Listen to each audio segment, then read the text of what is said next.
Hello, I'm Freddie Rayner and I'm the founder of Time for You Domestic Cleaning. Prior to that, I was a carpet cleaner, and I was a carpet cleaner for many years, and I quite enjoyed it because I was my own boss. On one day, I went out to work and I was leafleting for my business in and around Silverstone, where they do the Formula One races. And my wife Ruth was leaving to work, and that day she went to the doctor's surgery first for some ailment, and whilst there she collapsed on the floor and actually died. She had a cardiac arrest right in front of the doctor. The doctor then thumped her back into life, and then my wife went off again, died twice. They then called the paramedics that rushed her to hospital, and there they performed what they needed to perform. And much later on in the day, when I got back home, my wife wasn't there, and I wondered where she was, and I just waited and waited, and then eventually decided to phone around to find out what happened, and got through to the doctor's out-of-hours office that told me that Ruth had been taken to hospital. When I got there, the doctor came up to me and said, I'm afraid it's not good news. We don't expect her to make it through the night. And she did. I stayed all night, and then I went home, come back, and Ruth went on then. She'd had a massive cardiac arrest, and it didn't look good. The lack of oxygen to her brain had cut off, and because of that, she really wasn't well mentally, although she was repairing physically, and it wasn't a nice time for me. I couldn't really go to work. Ruth had to go to hospital in Oxford every other day, which was 50 miles there, 50 miles back, no earnings for me. Sometimes I was there for just an hour, other times for hours and hours on end.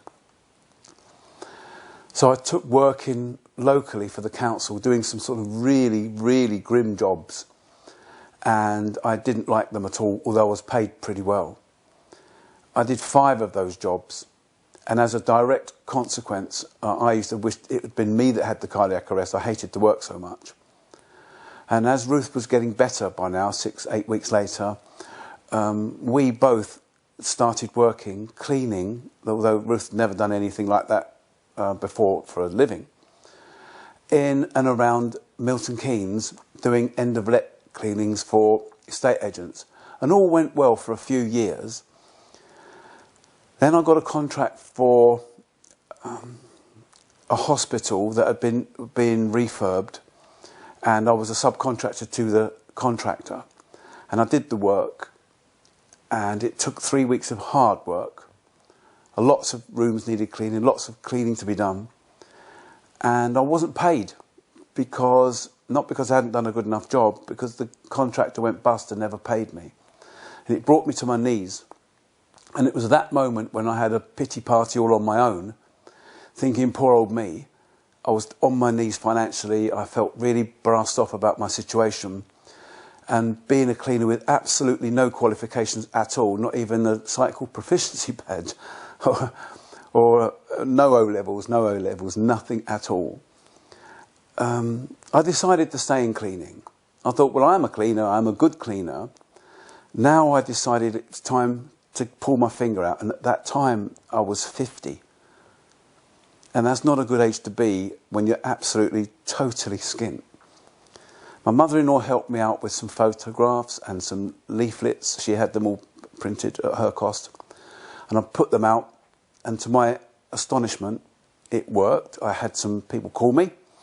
I went round to see them, and I was really nervous because this time I was going to ask people to pay in advance.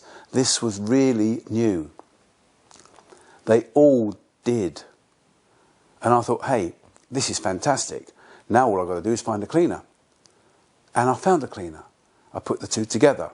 It worked. I was paid. 13 weeks later, I was paid again. I didn't even realise what residual income was until then. I hadn't cleaned anything. I didn't do anything.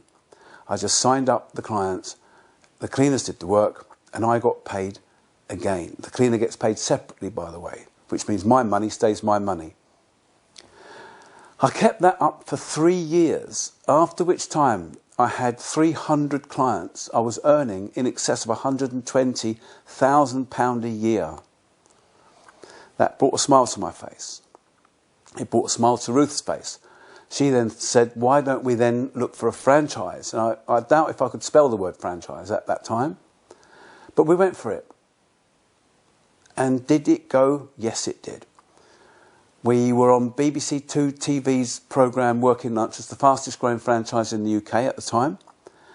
And that was fantastic because that brought on another tranche of franchise owners. And then we won HSBC Bank's Business of the Year award.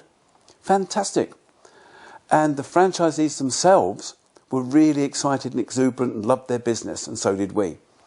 And it's been that way ever since. I'm now in my 68th year, so we've been doing it for 18 years. We've even launched into Australia. Domestic cleaning in Australia. Time for You are there with franchisees.